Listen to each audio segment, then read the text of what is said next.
What's going on, guys, and welcome back to my channel.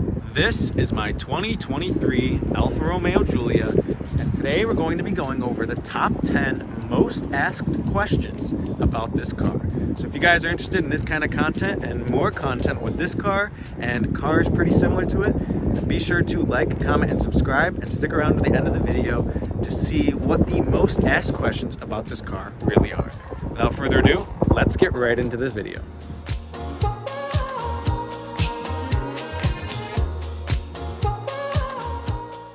All right, the first thing that people want to know about this car and the first thing they ask about is what is it like to drive? How does this thing perform?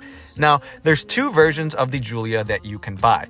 You can buy this here, which is the base model, or you can buy the range topping trim, which is the quadrifoglio model. Now, the quadrifoglio model is kind of in its league of its own, and it competes with cars like the BMW M3, the Audi RS5, and it's definitely more of a performance vehicle, and if that's strictly what you're looking for, then that's definitely the version you want to get. But this is the kind of more economical and daily drivable version, especially since you can option this thing with all-wheel drive. And so under the hood of this particular Giulia model is a 2-liter turbocharged 4-cylinder engine that produces 280 horsepower and 306 pound-feet of torque. Now that is pretty decent numbers considering that this is just a 4-cylinder, and when this thing came out in 2017, it had class-leading horsepower. Now, if you want to know what that translates to on the road with this beautiful ZF 8-speed transmission and the all-wheel drive that I have on my version of the Giulia, then just watch this little clip and see how this thing rips down the road.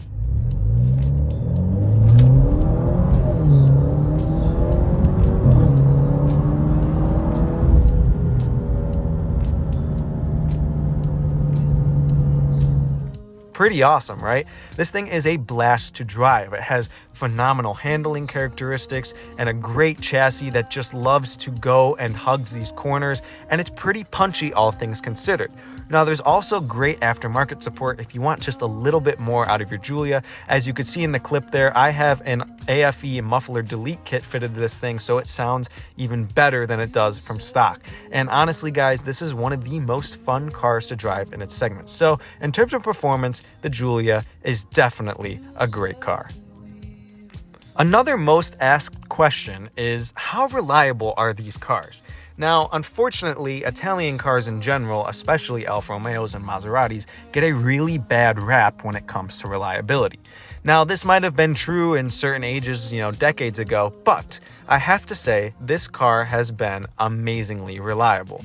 Now, when you look on forums and you look on journalist reviews, they constantly make bad remarks about this car's long-term reliability and the longevity and what it's like to live with these cars. But I have to say, I have owned 2 Giulias now, and my family has owned multiple Alfa Romeos and Maseratis, and knock on wood, we have not had a single issue with any of them. I had a 2017 Giulia with almost 40,000 miles on it, and I didn't have anything go wrong. The car was pretty much bulletproof, and this one is a 2023. Now, this one's obviously a little bit newer, so I hope that nothing goes wrong with it, but 6,000 miles on it now, and new, and it feels great, and nothing happens to it. So as long as you take care of these cars, honestly, guys, I have talked to many other owners, and they go for a long time. I've seen these things get up past 100,000 miles with fairly any issues. So if you guys are interested in this car and you're looking at the reliability and that's something that's deterring you, do not be deterred. I'm telling you right now, as an Alfa Romeo owner,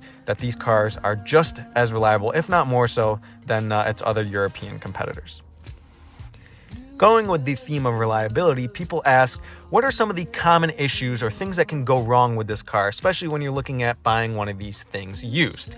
Now, I will say that no car is without its issues, and if you're going to buy one of these cars used, I have a full video kind of going over things you should look for and the top 5, most concerns that you should be aware of when buying this car used. But just to highlight some things, the only real issue with these cars are the batteries. The batteries like to go pretty fast, and if they start to lose voltage, they will throw codes all over the dash, and you'll be in kind of a bad situation. But thankfully, it's just something like the battery that can be fixed pretty easily. So you just want to check that if you're buying one of these things used, or you're driving it, kind of sporadically, you don't drive it every day and you don't charge up the car or go for long trips, that you either have some sort of battery tender on the car, or that you just check that the battery has been topped up or changed recently to make sure that this thing can operate smoothly. You know, with these new cars, it's not just this car.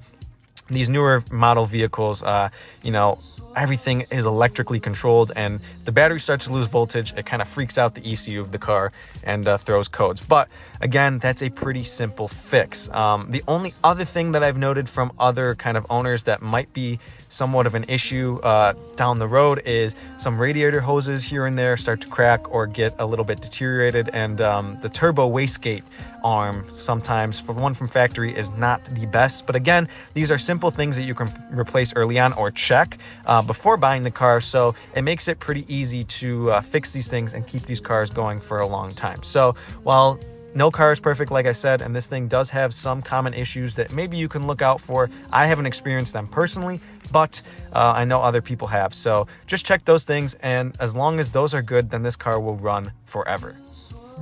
All right, another question I get pretty often is, what is the fuel economy and the kind of efficiency of this car like? Now, we talked about the performance of this 2-liter and how it's pretty good, all things considered, but how does that translate to, economy? It has a 2-liter turbocharged 4-cylinder for a reason, and that's to help you, get good gas mileage and cruise pretty efficiently while driving this car every day. So to check how much I've been getting, I'm going to throw the car on here. So we're going to start it up. And we're going to go to the digital cluster here, and to check, there's a little button on the side stalk there.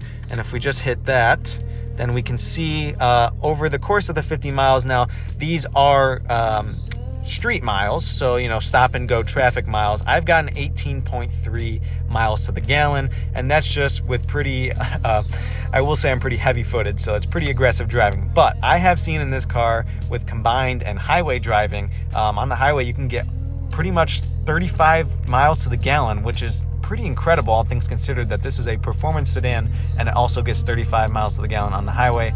But combined, you can look at anywhere between 22 and 25 miles to the gallon, which is not bad, all things considered. Now, again, this thing takes premium fuel, so it is going to cost you a little more at the pump to fill this thing up, but it's got a pretty big tank, and you can get about 400 miles of range from a full tank. So honestly, guys, can't complain. This thing is pretty efficient considering the performance that it gives you.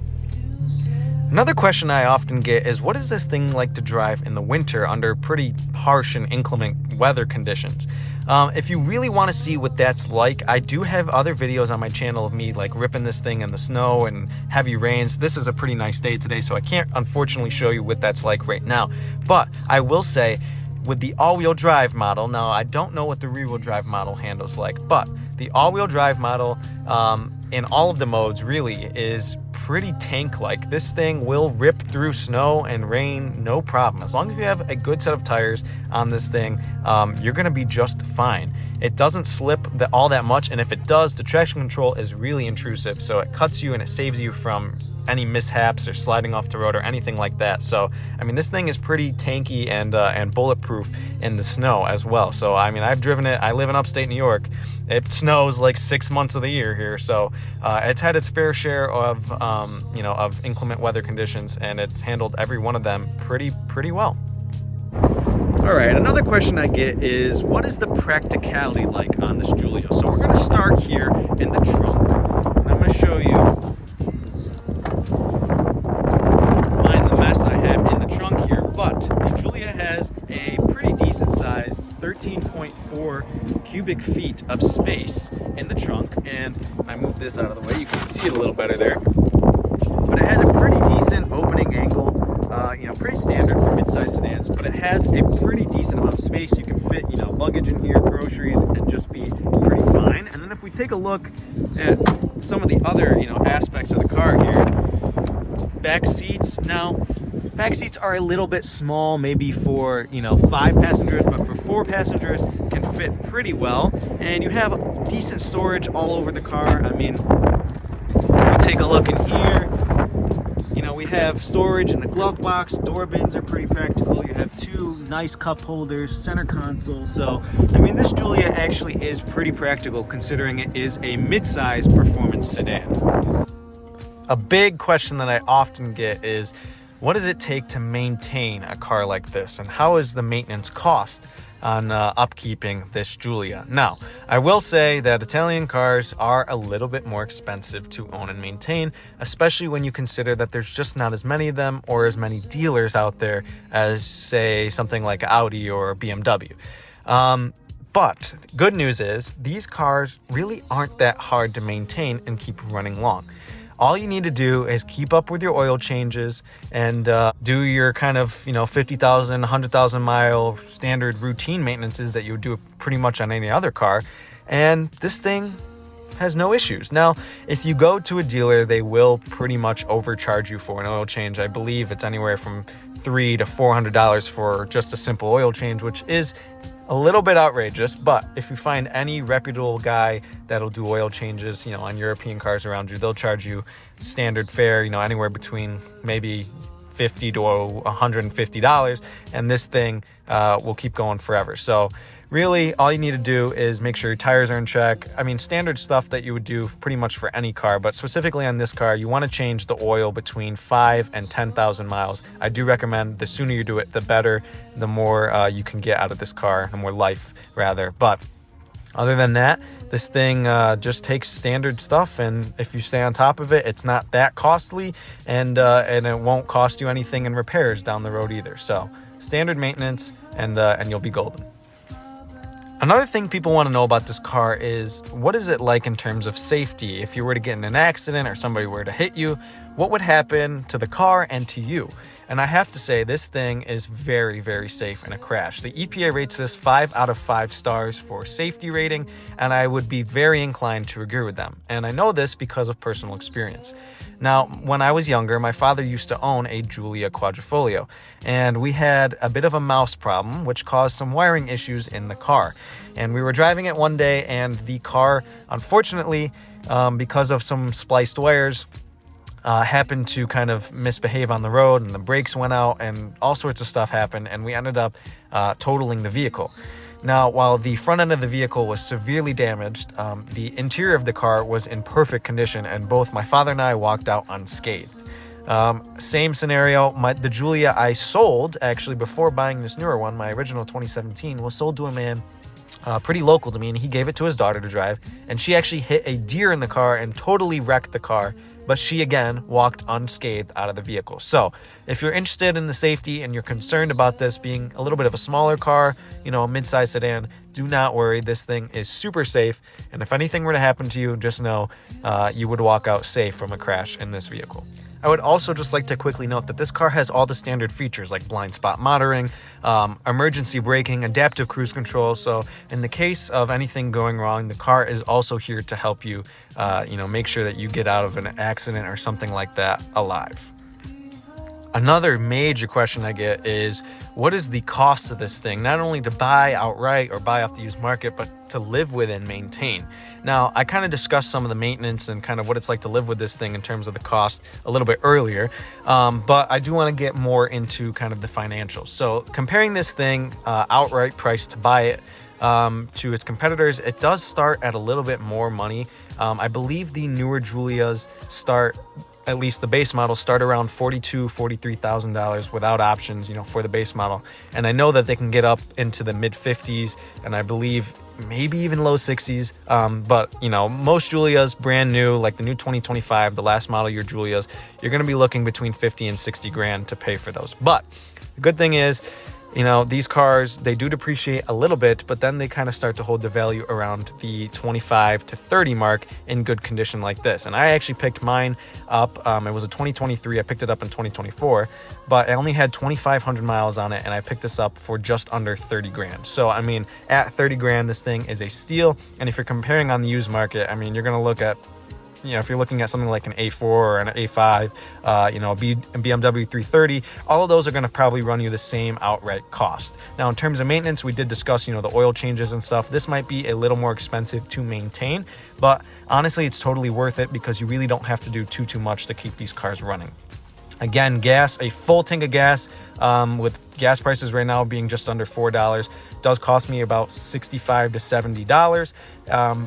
But again, that's kind of going to be the same thing for any comparable car in this class. So the Giulia is, I think, at least a lot of bang for your buck, especially if you're buying off the used market. Maybe off the new, it's a little bit expensive, but again, look at where you're getting. This is a fantastic vehicle. So it doesn't cost too much to own this car, especially when you compare it to its German rivals. Alrighty, and the last question I get asked is, what is this car like in terms of features? What do you get when you buy this car? And what can I do to it to customize it and make it my own? You know, for car enthusiasts, what can we do to modify this thing and really make it something special? And I will say, you do get a lot of features, especially in the facelifted version of the Giulia. So I'm gonna start the car up. Let's see here. All right, I'm gonna start it up. And we're gonna go through some of the things that you get with the Giulia. So taking a look at the interior, you get a beautiful leather wrapped steering wheel. And on this particular model, you get these beautiful column mounted shifters here, which are just fantastic. You get these nice analog gauges still, which they did change for 2024. So you do get a new digital dash. But again, I think that personally the digital or the analog gauges are even nicer. But if we come over here, we get a touch screen here that's pretty big. It's pretty responsive too as well. So if you go, you have your kind of analog controls down here, but you can also do the touch screen as well and slide over and see a bunch of different things. All of the Giulias come with Android Auto and Apple CarPlay, and that is wired, but you do have, you know, Bluetooth and all that good stuff like that. Physical climate controls, beautiful leather bound seats, a nice sunroof. I mean, this thing does have a lot of options. And as far as modding this thing and kind of aftermarket support, you have a lot of options as well. As you can hear, I have that beautiful exhaust system, and there's plenty of those on the market. You can do tunes on this thing. You can lower them. You can get wheels. You can do all sorts of fun things with this car and really make it your own. And you can do it on a budget that's not too crazy. So in terms of, you know, features you're gonna get, it's very comparable, if not, you know, better in some instances than its competitors. But again, you know, the Giulia is a little bit pay to play. Mine does have a few options that aren't standard, but I mean, still standard. You get a great vehicle that's gonna have a nice interior. It's gonna look fantastic on the exterior. I mean, who doesn't love the way this thing looks? But you get all sorts of good stuff with this car. And if you really wanna customize it and make it your own, you have the support and the capabilities to do that as well. Alrighty guys, you made it to the end of the video. That is going to be my answers to the 10 most asked questions about the Alfa Romeo Giulia. I hope that this video helped you guys kind of figure out some of your inquiries about this car, and I hope that it honestly convinces you to jump behind the wheel of one of these things and take one home for yourself. These are great cars, and I'd be happy to answer any more questions that you guys have in the comment section down below. So with that being said, guys, if you did enjoy this video, please be sure to like, comment, and subscribe so you can get more awesome content with this beauty. Trust me, I have great things planned coming up when the nicer weather comes around, and I'm going to be having some more awesome cars in the near future. So stay tuned, guys. Thank you so much for watching, and I'll catch you guys in the next video. Peace out.